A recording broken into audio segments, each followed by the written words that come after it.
సంచలనమైన ప్రణయ్ హత్య కేసులో రేపు తుది తీర్పు వెలువడుతుంది. కూతురు కులాంతర వివాహంపై ఆగ్రహించిన తండ్రి మారుతీరావు సుపారి గ్యాంగ్తో ప్రణయ్ని హత్య చేయించాడు. 2018 సెప్టెంబర్ 14న జరిగిన ఈ ఘటనలో మొత్తం 8 మంది నిందితులను గుర్తించారు. ఇప్పటికే A1 మారుతీరావు బలవర్ మరణానికి పాల్పడగా రేపు కోర్టు ఎలాంటి తీర్పు ఇవ్వనుందో అన్న ఉత్కంఠ ఏర్పడింది.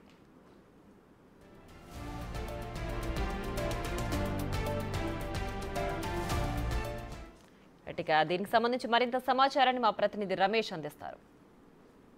మిర్యాలగూడలో సంచలనం సృష్టించిన ప్రణయ్ హత్య కేసులో రేపు తుది తీర్పు వెలువడనుంది. కూతురు కులాంతర వివాహం చేసుకుందని తండ్రి మారుతీరావు అత్యంత దారుణంగా ప్రణయ్ని హత్య చేయించినటువంటి విషయం అందరికీ తెలిసిందే. ఈ కేసులో మొత్తం 8 మంది నిందితులున్నారు. A1 Maruthi Rao, A2 Subhash Sharma, A3 Asgar Ali, A4 Mohammed బారీ, A5 కరీం, A6గా శ్రవణ్, A7 శివ, A8గా నిజాం. మొత్తం 8 మంది నిందితులు కూడా ఉన్నారు. 8 మంది నిందితుల్లో A1 మారుతీరావు ఇప్పటికే అతను 2020లోనే ఆత్మహత్య చేసుకొని కూడా చనిపోవడం జరిగింది. మిగతా నిందితులు A2, A3 మినహా మిగతా వారంతా కూడా బెయిల్పై బయట ఉన్నారు. A2గా ఉన్నటువంటి సుభాష్ శర్మ అతను సబర్మతి జైల్లో ఉన్నారు. గతంలో ఇతను మాజీ హోంమంత్రి అరుణ్ పాండ్యన్ హత్య కేసులో కూడా ఇతనిపై కేసులున్నాయి. అతను సబర్మతి జైల్లో ఉన్నారు. అదేవిధంగా A3 అస్గర్ అలీ చెంచల్గూడ జైల్లో ఉన్నటువంటి పరిస్థితి కనిపిస్తుంది. మిగతా నిందులంతా కూడా మారుతీరావు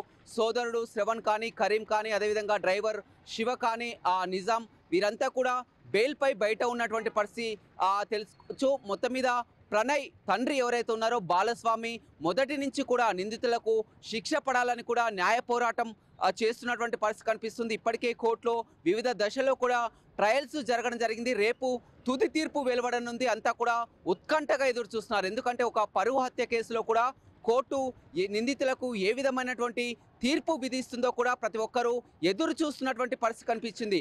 అమృత ప్రణయ్ ప్రేమ వివాహం మొత్తం కూడా ఒక సంచలనంగా మారిందని చెప్పవచ్చు. 2018 సెప్టెంబర్ 14న కూడా ప్రణయ్ని హత్య చేయించడం జరిగింది. ఏదైతే అమృతతో కలిసి కూడా అతను ప్రైవేట్ ఆసుపత్రికి రావడం జరిగింది. అమృత అప్పుడు ప్రెగ్నెంట్గా ఉండడంతో కూడా హెల్త్ చెకప్ కోసం కూడా సెప్టెంబర్ 14, 2018 సెప్టెంబర్ 14న అతను ఆసుపత్రికి రావడం జరిగింది. అప్పుడు ఆసుపత్రికి వచ్చి తిరిగి వెళ్తున్నటువంటి క్రమంలోనే కూడా ప్రణయ్ని అత్యంత దారుణంగా కూడా గొంతు కోసి అక్కడే చంపడం జరిగింది. ఈ కేసు అంతా కూడా మనం మొదటి నుంచి కూడా చూస్తున్నటువంటి పరిస్థితి కనిపిస్తుంది. ఆ తర్వాత 2019లో కూడా నిందితులకు బెయిల్ రావడం జరిగింది. ఆ తర్వాత 2020లో బెయిల్ వచ్చిన ఒక 6 నెలల తర్వాతనే ఖైరతాబాద్లో మారుతీరావు ఆరోగ్యరీత్యా కానీ అదేవిధంగా ఈ కేసులు ఎదుర్కోవడంలో కానీ అతనంతా కూడా అతని మానసిక పరిస్థితి సరిగా లేక కూడా ఖైరతాబాద్లోని ఒక వాసవి భవన్లో కూడా ఆత్మహత్య చేసుకోవడం జరిగింది. ఆ తర్వాత మిగతా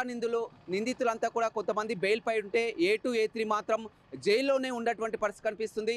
రేపు నల్గొండలోని SC, ST కోర్టు అదేవిధంగా 2 అదనపు సెషన్ కోర్టులో కూడా తుది తీర్పు వెలువడనుందని చెప్పవచ్చు. నిందితులు ఎవరైతే బెయిల్పై ఉన్నవారిని అందరూ కూడా ఇక్కడికి తీసుకొచ్చే అవకాశం కనపడుతుంది. అయితే A2గా ఉన్నటువంటి సుభాష్ శర్మని అతను సబర్మతి జైల్లోనే ఉన్నారు కాబట్టి వర్చువల్గా మీట్ అవకాశం కనపడుతుంది. మిగతా బెయిల్పై ఉన్న వారందరూ కూడా రేపు వచ్చే అవకాశం ఉంది.